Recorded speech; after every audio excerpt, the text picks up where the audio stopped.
अध्यक्ष में से ज़्यादा चाहूँगा।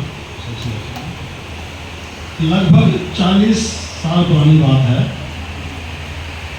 पंजाब के खन्ना गांव के सरकारी स्कूल की दीवार के साथ एक छोटी सी झोपड़ी में एक बूढ़ा बाबा रहते थे। बाबा का नाम था गप्पू बाबा।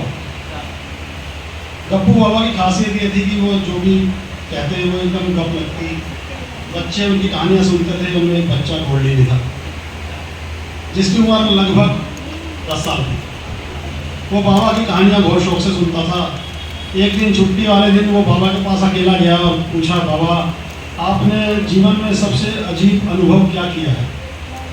गप्पू बाबा ने अपनी लंबी सफ़ेद दाढ़ी पर हाथ फिरा, बोले, गोल्डी बेटा ये बहुत पुरानी बात है।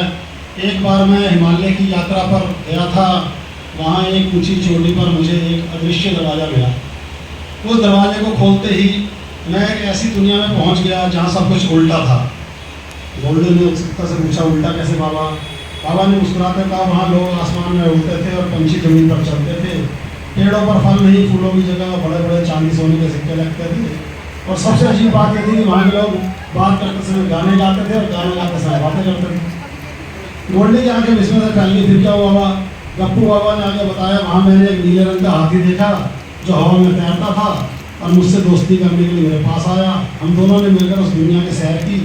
वहाँ नदी में पानी नहीं बल्कि मीठा शरबत रूह अफ़ज़ा बहता था। हम दोनों ने खूब शरबत किया और मौज मस्ती की।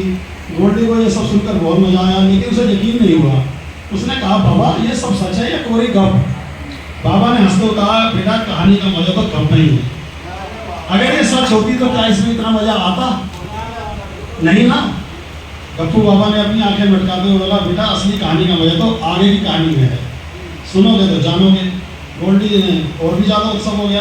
बाबा ने अपनी कहानी को आगे बढ़ाते हुए कहा, तो बेटा जब मैं और वह नीला हाथी उस दुनिया की सैर कर रहे थे तब हमने एक अजीब जगह देखी। वहाँ एक बड़ा सा तालाब था जिसमें पानी नहीं बल्कि रंग बिरंगे फूल तैर रहे थे।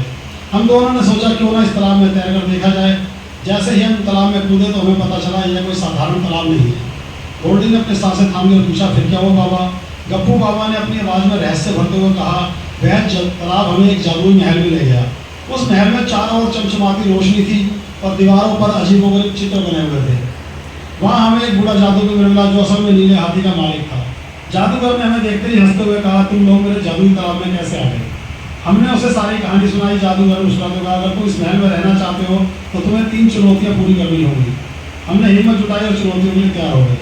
गोल्डी ने पूछा, क्या चुनौती थी बाबा? बाबा ने कहा, पहली चुनौती थी एक विशालकाय पहाड़ पर चढ़ना जहाँ केवल चढ़ाई नहीं बल्कि रास्ते में डरावने जीव जंतु भी मिलते थे।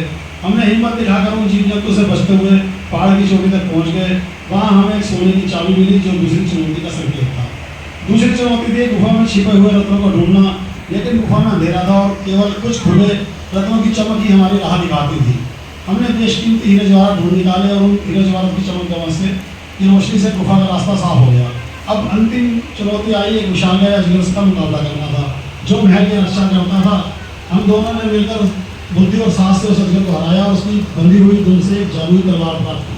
तलवार के मिलते ही महल में दरवाजा खुला और वहाँ ढेर खजाना पड़ा था और उस खजाने की बोरी के ऊपर एक छोटी सी किताब रखी थी जिस पर लिखा था जादुई किताब। जब मैंने वो किताब उठाई तो वो किताब हमें उस अदृश्य दरवाजे से बाहर ले आई जहाँ हम अपनी दुनिया में वापस आ गए। गोल्डी ने आंखें बड़ी करके पूछा, बाबा वो जादुई किताब कहाँ है? बाबा ने हंसते हुए कहा, बेटा वो किताब तो मैंने अपने तकिए के नीचे रखी हुई है।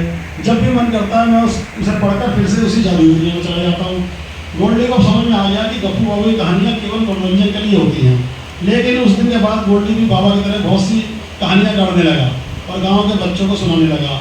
एक दिन गप्पू बाबा इस दुनिया को छोड़कर चले गए, लेकिन गोल्डी ने गप्पू बाबा की तरह रोचक रोचक गप वाली कहानियाँ बनानी जारी रखी और आज एक गप वाली कहानी गालिब अकेडमी में सुना रहा है।